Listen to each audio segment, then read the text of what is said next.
Hello everyone, welcome to my channel. It's me Saptarshi Chakraborty. তোমরা আমার সঙ্গে দেখতে পাচ্ছ আজকে একটি নতুন ভিডিও। আজকে যাচ্ছি পিকনিকে আমার হাজব্যান্ডের অফিস থেকে, তো এই জন্য রেডি হয়ে নিয়েছি একদম।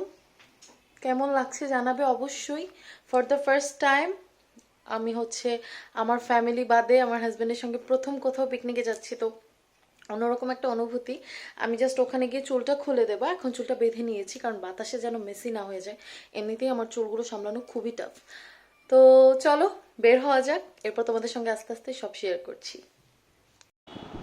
তো সকালের ব্রেকফাস্টটা করে আমরা বেরিয়ে গেলাম। আমার চুলটা কিন্তু বাঁধা আছে, আর শীতকাল ছিল সেই সময়টাতে, আর আমার চাদর বা সোয়েটার কিছু পরতে ভালো লাগে না। আমার আসলে গরমটা একটু বেশি লাগে, তাই আমি ব্যাগে করে শীতের জন্য চাদর নিয়ে নিয়েছি আর একটা সোয়েটারও নিয়ে নিয়েছি।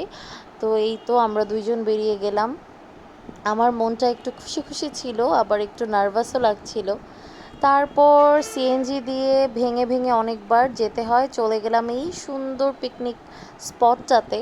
এত সুন্দর প্রাকৃতিক পরিবেশের মাঝখানে সত্যি আমার অসম্ভব ভালো লাগছিল। তারপর আমাদেরকে একটা হালকা টিফিনের জন্য দিয়ে দিল দুটো প্যাকেট দুজনকেই। সেখানে ছিল একটা কমলা একটা আপেল। আমার প্যাকেটটা আর খুলিনি, আমার হাজব্যান্ড ওর প্যাকেটটাই খুলে সুন্দর করে কমলা খুলে আমাকে খাইয়ে দিচ্ছিল, আর আমি বসেছিলাম। তারপর ও চলে গেল ওর কলিগদের সঙ্গে একটু কথাবার্তা বলতে, অন্যান্য সাব ব্রাঞ্চ থেকে যারা এসেছে।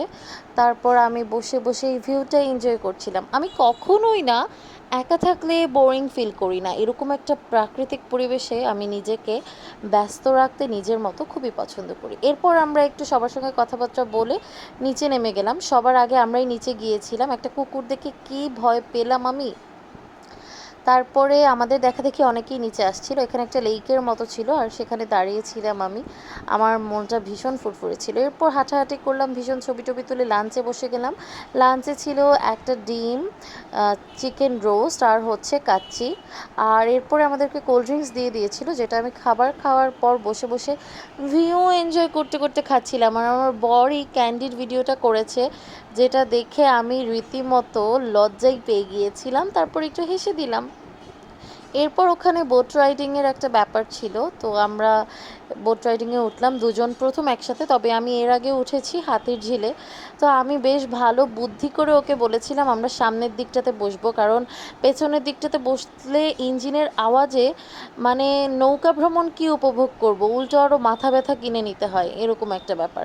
তো এবারে সামনেই বসেছি, আর ওর খুবই ভালো লাগছিল। আমি তো এত সুন্দর দৃশ্য দেখে হাওয়ায় চুল ওড়াতে ওড়াতে গান গাচ্ছিলাম মনে মনে, কারণ ওর কালিগসরা অ্যান্ড ওনাদের ফ্যামিলি মেম্বাররাও ছিল। সবার সামনে গান গাইতে তো ভীষণই লজ্জা লাগবে, আর সবাই বলবে যে কি না কি পাগল একটা, তো সেজন্য আমি আমার মতো করেই গান গাচ্ছিলাম।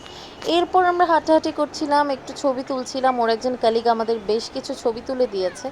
তারপর দেখলাম এরকম একটা টিলার মতো জায়গা, সেখানে আমার বর উঠে গেল, গিয়ে দেখলো যে একটা জবা ফুল গাছ, সেখান থেকে একটা ফুল ছিঁড়ে নিয়ে আসলো।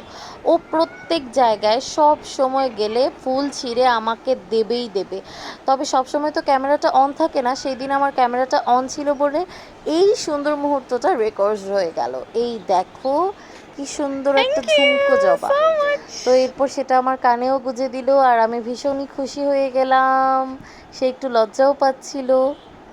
তারপরে আমাদের ওখানে র্যাফেল ড্র হচ্ছিল, লটারির মাধ্যমে আমরা মোট 4টা প্রাইজ পেয়েছি, 4টা গিফট পেয়েছি। তবে আমার হাজব্যান্ড একটা গিফট অন্য আরেকজনকে দিয়ে দিয়েছে। আর এই যে র্যাফেল ড্রর টিকিটগুলো, আমরা টোটাল 20টা টিকিট কিনেছিলাম, রীতিমতো জোর করেই আমাদেরকে দিয়ে দেওয়া হয়েছিল 20টা টিকিট। তো আমরা টোটাল 4টা গিফট পেয়েছি, মানে অসম্ভব ভালো লাগছিল। আর একটা গিফটও অন্য একজনকে দিয়ে দেওয়াতে টোটাল 3টে গিফট পেয়েছি। তো তোমাদের সঙ্গে চলো এইবারে এই র্যাফেল ড্রতে পাওয়া গিফটগুলো শেয়ার করে দিই। তো আমরা পেয়েছিলাম এমনিতেই চকলেট দিয়েছিল দুজনকে দুটো দুটো করে 4টে। এরপরে ছিল একটা কি রিং, এই হার্ট শেপটার, এত সুন্দর। একটা ছিল অয়েল পট, আর একটা ছিল কলমদানি বলতে পারো তোমরা, এরকম।